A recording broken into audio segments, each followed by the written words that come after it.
There is a significant news in the newspaper of today talking about the Indian government and the Indian people collectively achieving a maternal mortality rate of 100 for 1 lakh births, live births, which is a significant achievement in itself, considering that in 1947, when India became independent, the maternal mortality rate was somewhere around 2,000 women dying in childbirth.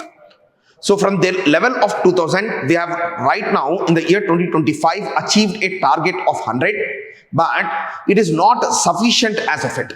Because the sustainable development goals, they set a target of 70 for maternal mortality rate to be achieved by the year 2030. So we have just 5 years time and the target is to reach or achieve 70 maternal mortality rate.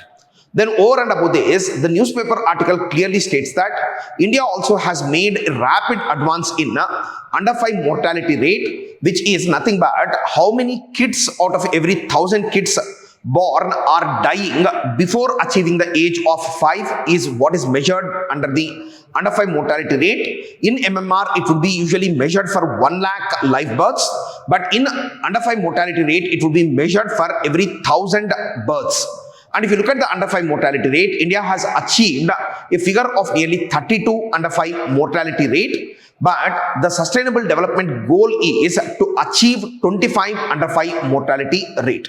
And if you compare it with the time of Indian independence, that is in 1947, just beneath 1 year, that is infant mortality rate, if a child dies before attaining 1 year of age, okay, out of every 1,000 kids, what was the percentage of infant mortality rate in India at the time of independence? If we observe, then we can clearly see that infant mortality rate at the time of 1947 was around 145 deaths per 1,000 live births, which was a very substantially high figure.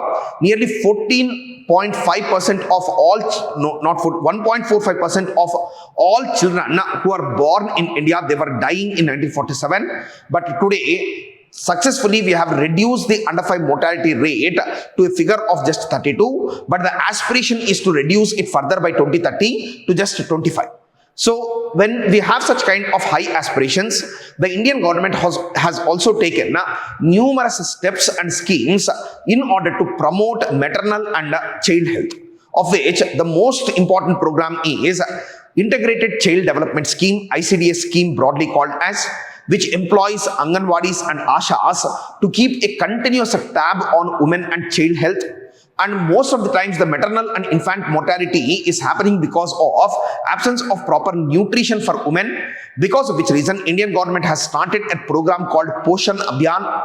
Then apart from Poshan Abhiyan, the central government also has started one more program called Anemia Mukt Bharat, because in most cases, because of anemic conditions of the woman itself, the child dies and the mother dies in childbirth.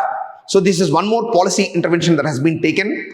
And in order to encourage proper institutionalization of deliveries, antenatal and postnatal care, then over and above that, providing proper nutritional support to women, the central government has launched numerous programs, of which the most important ones are, one is Janani Suraksha Yojana, which is a conditional cash transfer program of the central government, Janani Suraksha Yojana. Then there is one more program which is called as Pradhan Mantri Matru Vandana Yojana, which provides nearly 5,000 rupees as cash transfer to women, okay, which is a conditional cash transfer similarly based on, okay, the women in fact being in continuous care and association with the health workers. This 5,000 rupees would be transferred to women.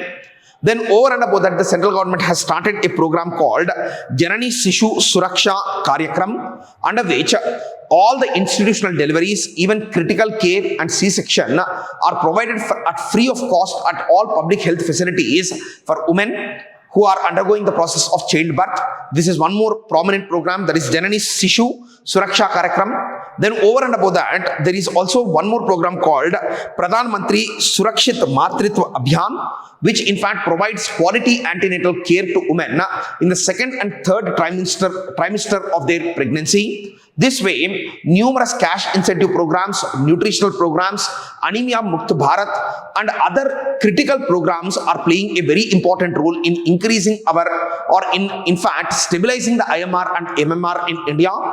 And we are definitely on the path to achieve the SDG goals for 2030. And a new innovative program which has been started by the central government is the program which is called as 𝐵ISHM program. Under the program called 𝐵ISHM, what they have done is they have given Bharat Health Initiative for Sahyog Hita and Maitri. So, and this is providing emergency care kits to the health workers in order to treat any emergency pregnancies, which includes oxygen masks, which includes some anesthesia, which includes some operating devices. All of them are being provided as an emergency kit under this program called 𝐵ISHM kit. So this way, we are definitely on the march to achieve the SDG goals. Thank you. Competitive exam సంబంధించి ప్రత్యేకంగా civil services exam సంబంధించి ఏ option choose చేసుకోవాలి, preparation ఎప్పుడు start చేయాలి, ఏ books refer చేయాలి, ఇలాంటి doubts ఉంటే CSBIS అకాడమీని contact అవ్వచ్చు. దీనికి సంబంధించి నా పర్సనల్ అపాయింట్మెంట్ ఈ వీడియో పైన డిస్ప్లే అవుతున్న కాంటాక్ట్ నెంబర్కి ఫోన్ చేసి తీసుకోవచ్చు.